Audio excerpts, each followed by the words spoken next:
What's going on, guys? Sjotyme checking in once again with part 2 of my Homage to Resident Evil Director's Cut.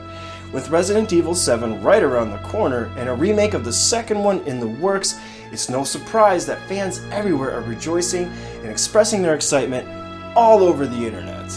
Last time, I covered the game's backstory and the two main playable characters, Chris Redfield and Jill Valentine. This time around, I'll be going over two unplayable but integral characters, Barry Burton and Albert Wesker. If you've entered into the series during the modern era with Resident Evil Revelations and need to brush up on the roots of the lore of Resident Evil, then look no further as this video will be rich in the overall story and plot twists. Let's start out by looking at the warm and fuzzy Barry. You've once again entered the world of survival horror. Good luck. Yeah! Barry Burton! Probably my favorite NPC of the entire franchise. Although you can play as him in other Resident Evil games such as Gaiden for the Game Boy and Revelations 2 for the PS3 and PS4, he started his career as being the main supporting character to Jill. Run, Jill! He's insane!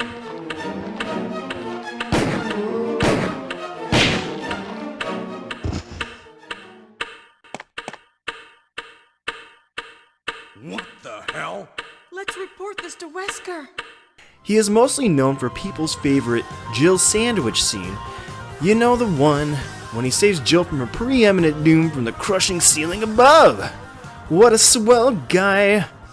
Can I just touch up on something while we're on the subject? Since when did everyone start saying Jill sandwich? If you listen closely, you can clearly hear that Barry is saying Jibble sandwich. You were almost a Jill sandwich. Say it with me, folks.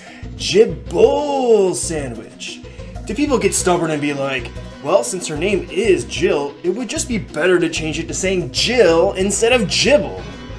Jill sandwich. Jill sounds better, and we can surely get away with this greatest conspiracy in Resident Evil history. Okay. Sorry, I'm very touchy about that because he clearly doesn't say Jill. You can hear the but in there. But everywhere you look, people refer to it as the Jill sandwich scene. Stand back! Grab my hand! The remake doesn't even use the line Jill sandwich. That was a close one. A second late, you would have fit nicely into a sandwich. So it drives me absolutely nuts that the fan base decided to take liberty in that quote. I guess some people that weren't sure about it let it catch like wildfire. But it's okay. I just need to get off my chest. I digress. Back to Barry, shall we? Before serving as Jill's so-called sugar daddy, Barry was actually in the Air Force with Chris Redfield. After leaving the Air Force, Barry joined STARS. Let it be known that Barry is a talented weapons expert and gun enthusiast, further backing this up by being a member of the NRA. If you remember the owner of the Kendo gun shop, Robert, in Resident Evil 2, Barry and him were actually close friends who spent quality time together at the old fishing pond. Robert's brother, Joe Kendo, was an expert at modifying weapons and was the weapons instructor for STARS. Due to these connections, Barry had Joe modify most of the STARS arsenal, including his Magnum, to fire .40 S&W caliber rounds. But don't you worry, girlie. I have this. Barry acts shady throughout most of the game and leaves you scratching your head. What's up with this guy? What makes this work is that Barry seems like a trustworthy, likable character, so when you find him talking to himself... Hi, Barry. I heard someone talking. So you heard it too. I think I'm getting old. It seems that talking to myself is becoming a habit. Talking to yourself? And randomly popping up In the weirdest of places. Jill! Some issues of trust start to arise. Jill! You're here too! Yes, you're here too? Look, I lost my way. Throughout the game, you are able to make decisions based around this concept, and they are themed around whether you trust Barry enough to stick together, such as waiting for Barry to get you that rope he promised. Hey, what's going on? How I've done it. Sorry, Jill. Wait. I'll go and get another rope. Barry? Barry? Or having him tag along with you in the underground. Depending on how you see things, there are different endings, including Barry's demise. What happened? I'm really embarrassed. I was clumsy. Which is triggered by acts of not trusting Barry. This essentially allows you to learn the truth of what's really going on early in the game. Barry is working for Wesker, a spy for Umbrella, who is in control of Barry's actions because Wesker is claiming to have Barry's family hostage and threatens to harm them if Barry doesn't do everything Wesker says. Wesker? You did a fine job, Barry. Just as I thought. I think you should stay away from Barry, Jill.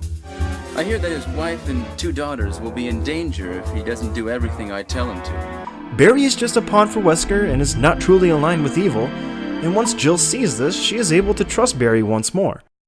Barry?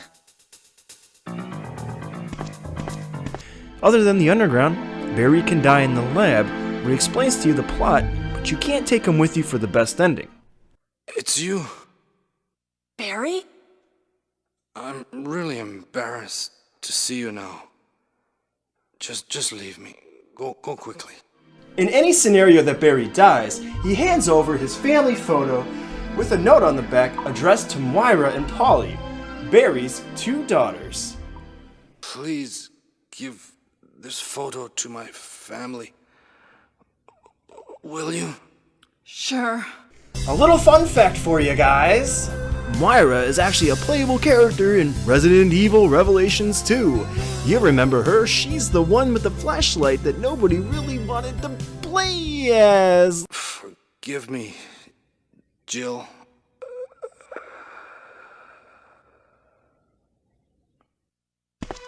My God! Let's move on. This assumes that Barry predicted the worst outcome for himself to have a letter like this prepared.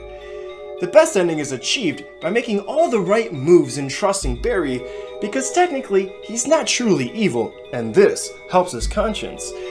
Barry proceeds to knock out Wesker in the famous cutscene where Wesker reveals his true identity and intentions, resulting in Barry living to the end of the game.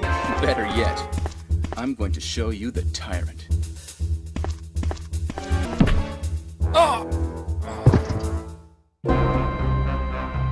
Barry! Sorry, Jill. How is your family? I was listening to what you and Wesker were talking about. I wish I realized it earlier. I thought it must have something to do with Umbrella, you know. So it's all been masterminded by him. But it's good that you know that now. Barry explains his obligatory situation, and we can all breathe a sigh of relief that Barry is indeed a good guy. That's my Barry. Oh, Albert Wesker, the coolest and most stylish mastermind in the Resident Evil universe, never takes off his glasses unless he wants you to see his crazy eyes, which is never in this game. There is a huge backstory of Wesker, but I won't go into detail about it in this video because it's not relevant to the first game. To make a long story short, Albert was a part of the Wesker Children Project by Umbrella and was considered to be at the top of his class, surpassing the other Wesker experiments. Each child in the project had a surname of Wesker. This led Albert to the Umbrella Executive Training Center under Dr. James Marcus for a leadership position within the company. After the training center was closed down, Wesker was transferred to the Arclay Laboratory as one of the mansion's chief researchers.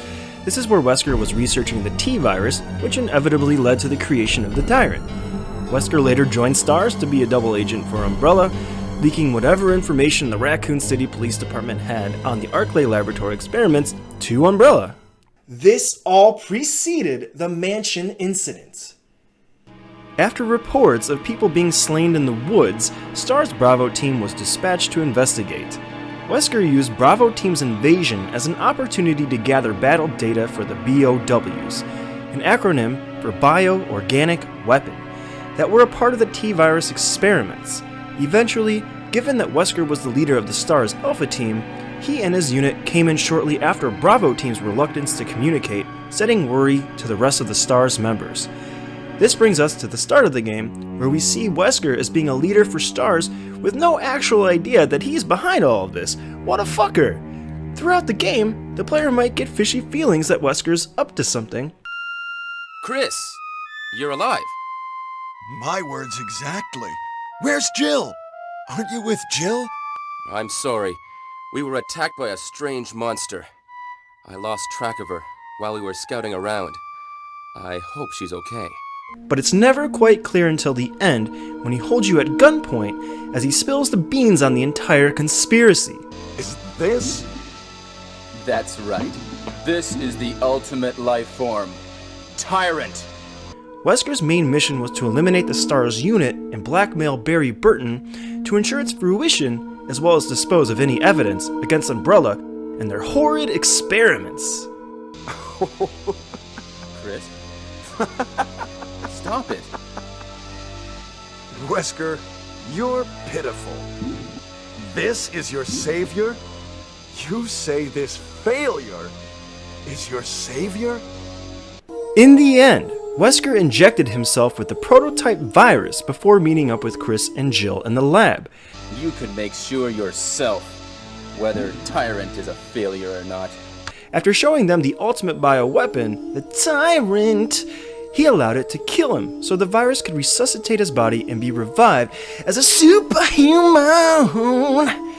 This is Wesker's origin of having superhuman powers, such as increased strength and agility in the future Resident Evil games. As the remaining STARS members escaped the mansion before the explosion, so did Wesker, taking whatever research and remaining data from Umbrella before he managed to make his escape. Ooh! Wesker has been recognized as the series' main antagonist, with Chris Redfield considered the other side of the coin as the main protagonist. He has always had an eye on Chris for his ways of excelling in almost everything he does, and feared that Chris might figure out the truth and try to stop him. Wesker was popularized by his cool and calm demeanor with a mixture of his slick hairstyle, sunglasses, and traitoristic ways.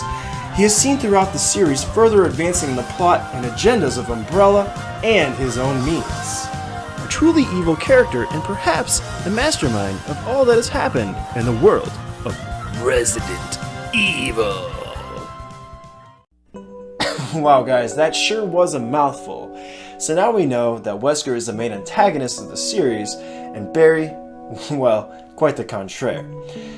I know I said that I was going to talk about Rebecca Chambers in the last video, but I've decided to start her in part 3, where she leads the charge in the remaining cast members, Enrico Marini, Richard Aiken, Forrest Speyer, Kenneth J. Sullivan, and Joseph Frost. If you haven't seen part 1 of my Homage to Resident Evil Director's Cut, I'll go ahead and leave a link in the description below. Let me know what you thought about the video in the comments, and leave a like if you enjoyed it or thought that it was informative. Don't forget to share, and please remember to subscribe to The Baddest Dudes if you haven't done so already. If you're curious about what's going on with Resident Evil 7 and Resident Evil 2 Remake, definitely go subscribe to Jace Cotter, as he's covering any new information about those games.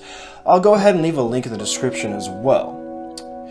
Thanks as always guys for watching The Baddest Dudes. Sjotyme checking out.